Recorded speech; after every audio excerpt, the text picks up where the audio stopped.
സർവകലാശാല ഭേദഗതി ബിൽ വിദ്യാർത്ഥി വിരുദ്ധമെന്ന് ABVP. കേരളത്തിലെ സർവകലാശാലകളെ രാഷ്ട്രീയവൽക്കരിക്കാനുള്ള ശ്രമമാണ് ഇടത് സർക്കാർ നടത്തുന്നത്. കൂടാതെ സ്വകാര്യ സർവകലാശാലകൾക്ക് അനുവാദം നൽകുന്ന തീരുമാനത്തിൽ ഫീസ് റെഗുലേഷൻ കമ്മിറ്റി ഇല്ലാത്തത് അംഗീകരിക്കാനാവില്ലെന്നും ABVP സംസ്ഥാന സെക്രട്ടറി EU ഈശ്വരപ്രസാദ് കൊല്ലത്ത് പറഞ്ഞു. കേരളത്തിലെ സർവകലാശാലകളെ പരിപൂർണമായും സംസ്ഥാന സർക്കാരിന്റെ നിയന്ത്രണത്തിൽ കൊണ്ടുവരികയെന്ന ലക്ഷ്യത്തോടെയാണ് സർവകലാശാല നിയമ ഭേദഗതി ബിൽ നിയമസഭയിൽ പാസാക്കിയത് എന്നതാണ് ABVPയുടെ ആരോപണം. ബിൽ നിയമമാകുന്നതോടെ ചാൻസലറുടെ പരിധിയിൽ വരുന്ന ഭരണാധികാരങ്ങൾ പലതും പ്രോ ചാൻസലറായ ഉന്നത വിദ്യാഭ്യാസ മന്ത്രിക്ക് ലഭ്യമാകും. വൈസ് ചാൻസലറുടെ അധികാരത്തിന് തുല്യമായി സിൻഡിക്കേറ്റ് നിയോഗിക്കുന്ന രജിസ്ട്രാർ മാറുന്നു.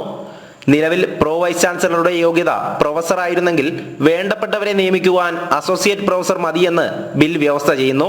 കൂടാതെ അധ്യാപകരെ സംസ്ഥാന സർക്കാരിന്റെ നയങ്ങളെയും പരിപാടികളെയും വിമർശിക്കുന്നതിൽ നിന്ന് കർശനമായി വിലക്കുകയും ചെയ്യുന്നുണ്ട്. ഇതിലൂടെ സർവകലാശാലകളെ പൂർണ്ണമായും രാഷ്ട്രീയവത്കരിക്കുവാനുള്ള ശ്രമമാണ് നടക്കുന്നത്.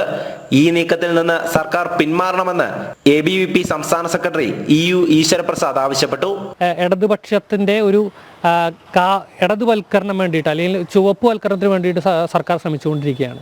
ഒരു സർവകലാശാല സ്വയംഭരണത്തെ തകർത്തുകൊണ്ട് അത് ഒരു ചുവപ്പ് കോട്ടയാക്കി മാറ്റുന്നതിന് വേണ്ടിയുള്ള പ്രവർത്തനമാണ് നടന്നുകൊണ്ടിരിക്കുന്നത്.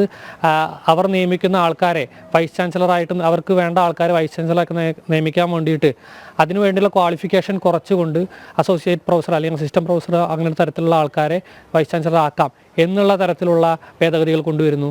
അതുപോലെ സ്വകാര്യ സർവകലാശാലയ്ക്ക് 10 ഏക്കർ ഭൂമി ഉണ്ടെങ്കിൽ ആക്കാം എന്ന് പറയുന്ന സമയത്ത് അതിനു വേണ്ടിയിട്ടുള്ള കൂടുതൽ മാനദണ്ഡങ്ങളോ വ്യക്തതകളോ വരുത്താൻ വേണ്ടിയിട്ട് തയ്യാറായിട്ടില്ല. അതിൽ OBC, SC, ST വിദ്യാർത്ഥികൾ അവരുടെ പഠനം എങ്ങനെയാണ്, BPL വിദ്യാർത്ഥികളുടെ പഠനം എങ്ങനെയാണ്, ഇതിലൊന്നും ക്ലാരിറ്റി വരുത്തുവാൻ വേണ്ടിയിട്ട് സർക്കാർ ഇതുവരെ തയ്യാറായിട്ടില്ല. സ്വകാര്യ സർവകലാശാലകൾക്ക് അനുവാദം നൽകുന്ന തീരുമാനത്തിൽ ഫീസ് റെഗുലേഷൻ കമ്മിറ്റി ഇല്ലാത്തത് അംഗീകരിക്കാനാവുന്നതല്ല.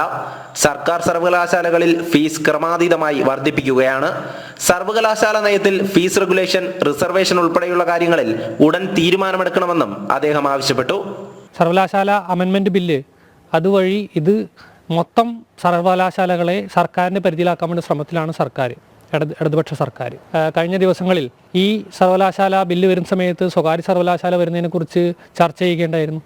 ഇതുവരെ ഒരു ഫീസ് റെഗുലേഷൻ കമ്മിറ്റിയെ നിയമിക്കുന്നതിന് വേണ്ടിയിട്ടുള്ള കാര്യങ്ങൾ അതിൽ ഉൾപ്പെടുത്തിയിട്ടില്ല. കേരളത്തിലെ സർക്കാർ സർവകലാശാലകളിൽ ഫീസ് ഗണ്യമായി ഉയർത്തുകയും അതോടൊപ്പം തന്നെ സ്വകാര്യ സർവകലാശാല വരുന്ന സമയത്ത് ഫീസ് നിയന്ത്രിക്കുവാൻ വേണ്ടിയിട്ടുള്ള ഒരു ഫീസ് റെഗുലേഷൻ കമ്മിറ്റിയെ നിയമിക്കാൻ വേണ്ടിയിട്ടോ അതിനുള്ള കാര്യങ്ങൾ ഉൾപ്പെടുത്താൻ വേണ്ടി സർക്കാർ തയ്യാറായിട്ടില്ല. ഇടതു സർക്കാരിന്റെ വിദ്യാർത്ഥി വിരുദ്ധ നിലപാടുകൾക്കെതിരെയും സർവകലാശാലകളിൽ രാഷ്ട്രീയ ലക്ഷ്യങ്ങൾ നടപ്പിലാക്കാൻ ശ്രമിക്കുന്നതിനെതിരെയും ABVP ശക്തമായ പ്രതിരോധം തീർക്കുമെന്നും അദ്ദേഹം പറഞ്ഞു. ജനം, കൊല്ലം.